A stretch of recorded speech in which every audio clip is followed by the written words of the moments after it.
जय श्री कृष्ण।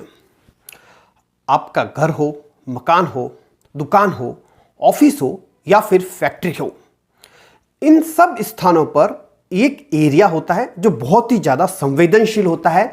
इस एरिया को एनर्जी सेंटर भी कहा जाता है, अर्थात यहाँ से एनर्जी निकलती है और उस एनर्जी की वजह से ही घर में खुशियां भी आ सकती है और कई तरह की परेशानियां भी आ सकती है। और इन स्थान को बहुत ज़्यादा विशेष कहा गया है, बहुत ज़्यादा संवेदनशील बताया गया है। अगर यहाँ पर किसी तरह का वास्तु दोष होता है तो समस्याएं कई तरह की सामने आ सकती है, जैसे धन आगमन में परेशानी, आया हुआ धन ठहरता नहीं है, या फिर किसी भी प्रकार का रोग किसी भी सदस्य को हो सकता है, या फिर घर के अंदर चोरी हो सकती है। फैक्ट्रियों में तो इतना तक देखा गया है कि आग लग सकती है, और तो और दुकानों में भी इस तरह से देखा गया है कि व्यापार में एक रूपता नहीं रहती, कभी अच्छा चलता है कभी बुरा चलता है। इस तरह की कई तरह की समस्याएं केवल इस स्थान पर दोष होने की वजह से आ सकती है। तो यह स्थान बहुत ज़्यादा रेस्पॉन्सिबल होता है इन सब चीज़ों के लिए। तो हमें पता होना चाहिए कि यह स्थान कौन सा है, आप खुद उसको आइडेंटिफाई कर पाएं, आप खुद उस स्थान के बारे में पता लगा पाएं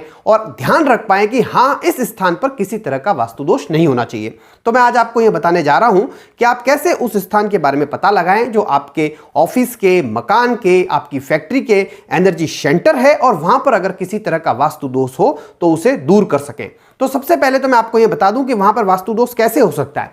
अगर उन स्थानों पर आपने किसी तरह का निर्माण करवा दिया है, अगर वहां पर कोई बहुत बड़ा पिलर बना दिया है, वहां पे आपके भवन की कोई बहुत बड़ी दीवार आ गई है, या वहां आपने बाथरूम बना दिया है, टॉयलेट बना दिया है, या फिर वहां पर सीढ़ियां बना दी है, या पर वहां पर कोई भी किसी तरह का भारी निर्माण अगर आपने कर दिया है, तो वह स्थान वास्तु दोष का निर्माण वहां पे कर रहा है, उस स्थान पर वास्तु दोष का निर्माण हो रहा है। तो आपको उस स्थान के बारे में सबसे पहले पता होना चाहिए, और आपने अगर वहां पे किसी तरह का ऐसा निर्माण पहली बात तो करवाना ही नहीं है, और अगर आपने करवा दिया है तो उसको आपको हटा देना चाहिए। अब दूसरी सबसे बड़ी बात, अगर ऊपर निर्माण हो चुका है तो अच्छी बात है, लेकिन अगर उन स्थानों के नीचे अगर कोई दिक्कत है, अगर जमीन के नीचे कोई प्रॉब्लम है उस स्थान के नीचे, तो उसे कहा जाता है शल्य। तो अगर इन स्थानों के नीचे अगर किसी तरह का शल्य है, शल्य किस तरह से हो सकता है, अगर वहां कोयला है, या कोई राख है, या कोई भूसी है, या कोई लकड़ी है, या कोई कंकाल है, या कोई भी ऐसा वेस्ट प्रोडक्ट उस जमीन के नीचे की तरफ है, तो भी बहुत बड़ा वास्तु दोष पैदा उत्पन्न हो सकता है। और वहां पर जो वेस्टेज प्रोडक्ट निकलते हैं घर के, फैक्ट्री के, वो उस एरिया से, उस स्थान से नहीं निकलने चाहिए। अगर वो उस स्थान से निकलते हैं तो भी बहुत बड़ा वास्तु दोष उत्पन्न हो सकता है। तो वह स्थान आपको बहुत ज्यादा ध्यान रखना चाहिए उस स्थान का। जब भी आप निर्माण करवाएं तो उस स्थान के बारे में आपको पता होना चाहिए। तो इसी वजह से हमने यह वीडियो बनाया है। तो मैं आज आपको बताता हूं कि किस तरह से आप उस स्थान के बारे में पता लगा सकते हैं। तो सबसे पहले हम यहां पर एक उदाहरण लेंगे और उदाहरण से ही समझेंगे, जिससे आपको समझने में आसानी रहे। हमने यहां पर जो प्लॉट साइज लिया है वो 90x90 का लिया है।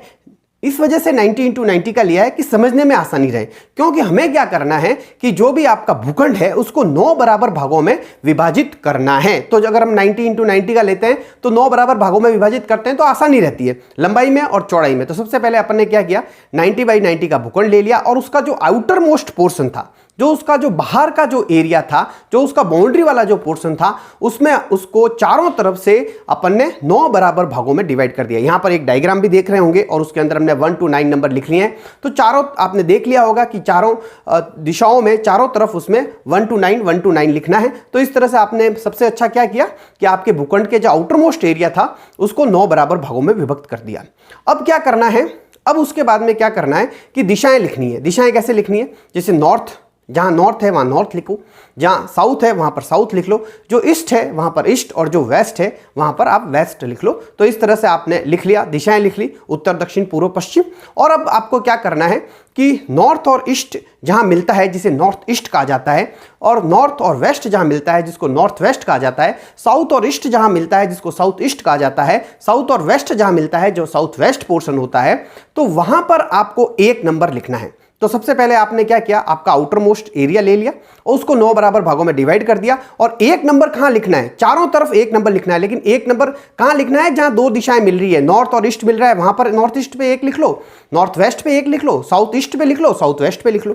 तो ये एक नंबर जो लिखा जाएगा वो कॉर्नर पे लिखा जाएगा जहां दो दिशाएं मिल रही है। ये सबसे महत्वपूर्ण बात है, ये आपको पता रखनी चाहिए कि जहां पर दो दिशाएं मिल रही है वहां पर आपको एक नंबर लिखना है। और वो एक नंबर कहां लिखना है? जो 9 बराबर भागों में जो अपन ने डिवाइड किया है ना, तो जो 9 बराबर जो पहला विभाजित भाग है, जो पूरा विभाजित भाग है 10 × 10 का होगा, 10 × 10 का होगा, वो पहला विभाजित भाग, वहां पर एक नंबर लिखना है। और उसके पास में दोनों साइड में, इधर भी और उधर भी, दोनों साइड में जो है 2 नंबर लिखना है। दूसरा जो खंड बना जो विभाजित करने के बाद में, वो 2 नंबर लिखना है। जो तीसरा भाग बना उसको 3 नंबर लिखना है। और यह सब जगह करना है, हर दिशा में ऐसा आपको करना है। तो आप हर जगह 1 2 3 1 2 3 1 2 3 1 2 3 ऐसे लिख लेंगे। अब आप क्या करेंगे कि जो एक से एक, जो एक विभाजित भाग है, जो ऊपर नॉर्थ ईस्ट का जो जहां आपने एक लिखा है, जो 9 डिवाइड भाग किए थे उसमें जो नंबर 1 जो डिवाइड किया हुआ एरिया था, जो विभाजित भाग था, उसको नंबर 1 से मिलाएंगे।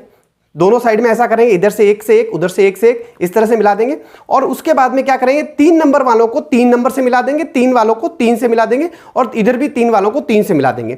तो जब आप यहां 1 को 1 से और 3 को 3 से मिला देंगे तो आप देखेंगे कि यह जो तीनों लाइनें हैं वह बीच में इंटरसेक्ट करेगी। तो यह जब इंटरसेक्ट करेगी तो 9 आपको ऐसे पॉइंट्स मिलेंगे, 9 जगह यह इंटरसेक्ट करेगी। तो यह जो 9 पॉइंट मिलेंगे यही सबसे ज्यादा महत्वपूर्ण है। यही 9 सेंटर्स को एनर्जी सेंटर्स कहा गया है। इन 9 सेंटर को ही महामर्म स्थान कहा जाता है। मर्म स्थान भी होते हैं लेकिन इनमें इनको महामर्म स्थान कहा गया है।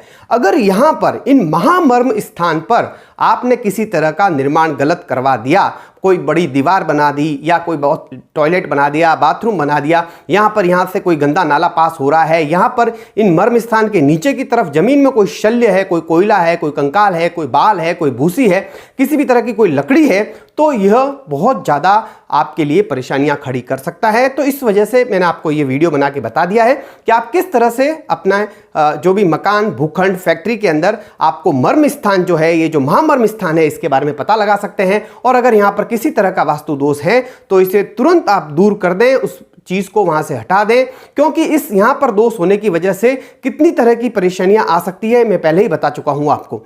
तो मेरा आपसे यही निवेदन कि आपको यह चीज तो समझ में आ गई होगी। किस तरह से करना है, बहुत ही सिंपल है। 9 भागों में डिवाइड करना है, फिर 1 से 9 लिखना है, 1 को 1 से 3 से 3 मिलाना है। बस एक चीज ध्यान रखनी है कि ये कॉर्नर पकड़ना है, नॉर्थ दिशा नहीं पकड़नी। नॉर्थ और ईस्ट जहां मिलेगा वहां एक नंबर लिखना है, क्योंकि कई लोग ये गलती कर लेते हैं, तो ये गलती आपको नहीं करनी है।